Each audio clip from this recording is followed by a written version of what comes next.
Egon, welcome back to the Keiser Report. Thank you, Max. Always a pleasure to be with you. All right, now we finished up in our previous discussion talking about how things like price-earnings ratio do not give a good picture at all in terms of what is going on in the stock market. We also talked about the fact that the price of gold is suffering because for every ounce of gold that trades in the physical market, there are 100 ounces that are traded in the so-called paper market. Yeah. I know that in the silver market, for every dollar that shows up to buy, there's $50 that shows up to sell. Yeah. And so you have this huge resistance to get that price higher.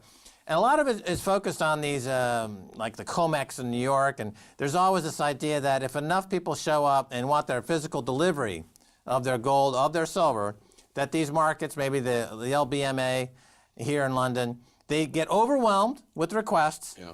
and that ability to keep the price suppressed disappears, and we see the true price, which would be a lot higher if all this manipulation were not taking place. Yeah. Can you talk a little bit about that? Yeah. You know, we move, obviously buy gold for clients, but we also move gold for clients from banks to private vaults outside the banking system. So, and we still see when banks are supposed to deliver the allocated gold bars that they actually don't have them. And they take time to try to go and find them, gold in the market and buy. They still can buy them. So, you know, the banks, even allocated gold is not always there. And that's why people should never keep gold within the banking system. How many tons of gold are mined every year? 2,500 tons, and then you have... Come out of the ground every year. Come out of the ground. And what's the demand from China last year? The demand from China was over 1,000 tons. And what was the demand from India? India, 900 tons. That's 2,000 right there. Yeah, that's 2,000. How many are going into the ETFs? Well, ETFs, of course, have taken out gold and reduced their paper gold. Paper gold. But I mean, the physical demand now in the last few years has been a lot bigger than the production. Okay, you have also scrap gold, which is another 1,000 tons normally, but 3,500. But still, demand has been higher than that. So this is why the central banks have continuously reduced their gold holdings. There's no question about it. You know, I mean, now. UK is in the statistics as a gold exporter. I didn't know there was any gold production in the UK. Did you? No. No. So there isn't, of course.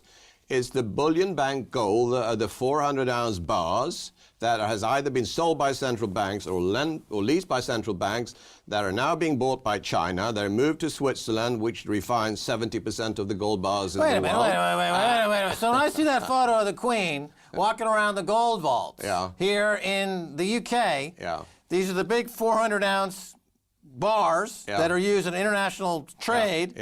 The UK has a line item on their budget that they're exporting what little gold they have left? That's correct. That's correct. Well, isn't that unconscionably irresponsible by Mark Carney at the Bank of England and George Osborne, the Chancellor? Well, of course it's irresponsible, but you know, they're holding gold for other central banks. Gordon Brown sold 60% of the gold. Yeah. He got rid of it at the lowest price in decades. And they're continuing to sell. Finance ministers are perfect market timers, as you know.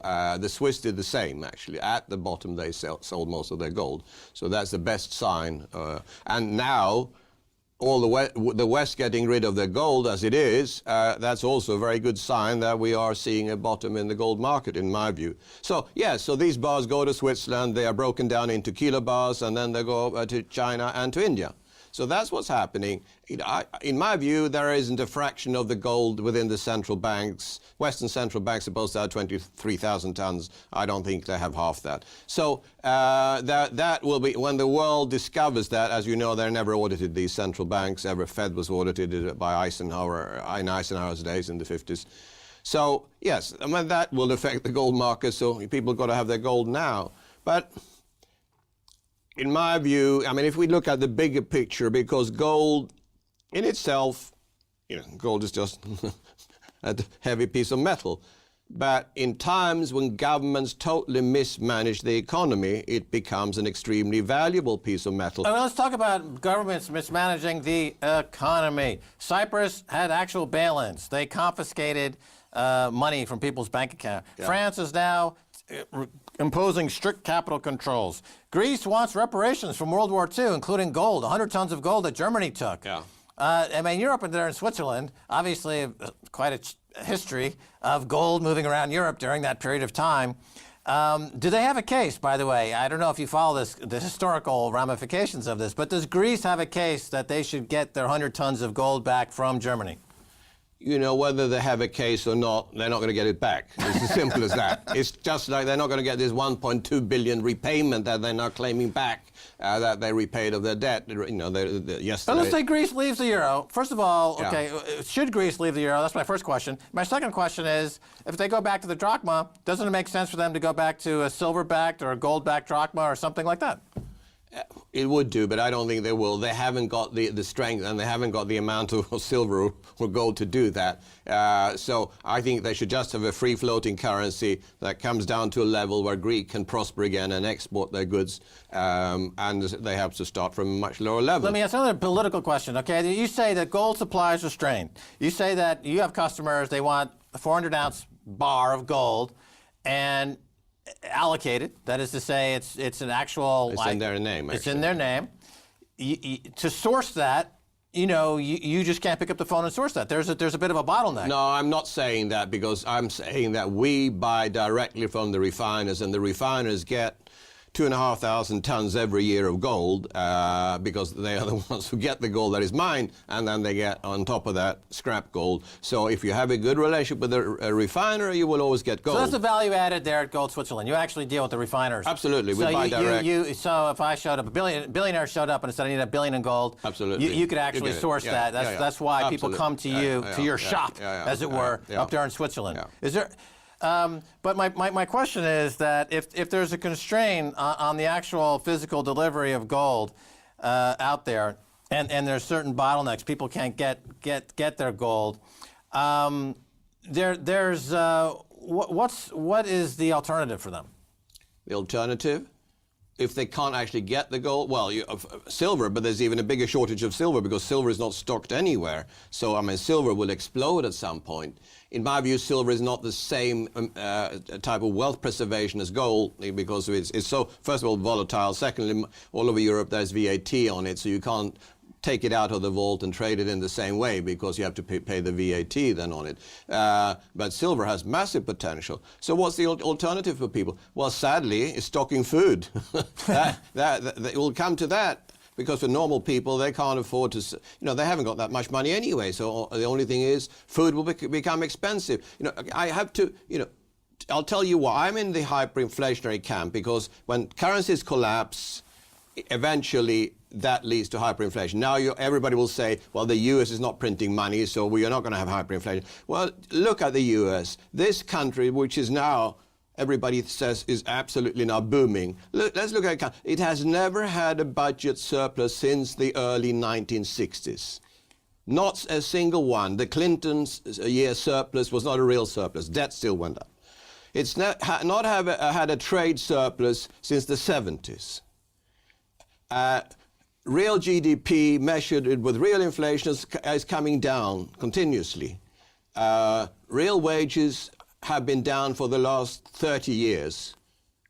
It's the rich getting richer, which and it's printed money and credit that's creating this boom, and of course, therefore, for going into we have inflation. Of course, we have inflation in assets. We have stock market and property market. I know.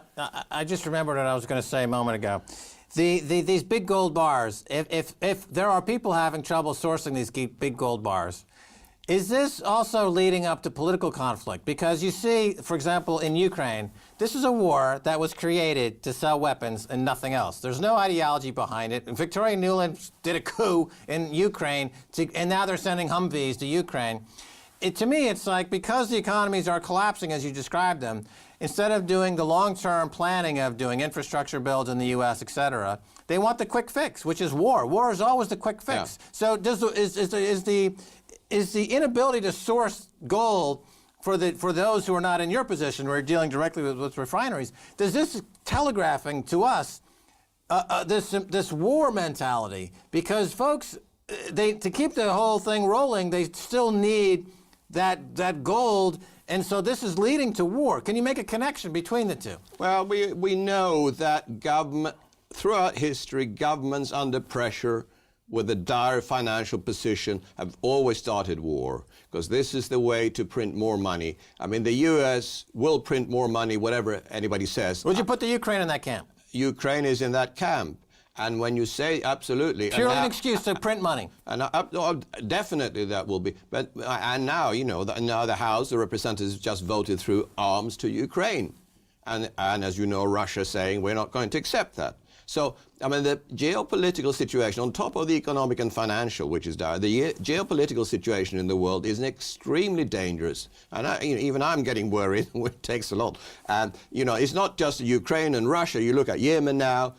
Yemen is now, the president has fled. They are now, you know, they're going to threaten Saudi Arabia. Saudi Arabia putting troops there. Saudi Arabia is also threatened from the north. ISIS might start getting into Saudi Arabia. And then you have Northern Africa. I mean, I could see that William Rees-Mogg, who was a famous historian and editor of the Times, Sunday Times, he wrote a book in the early 1990s called The Great Reckoning.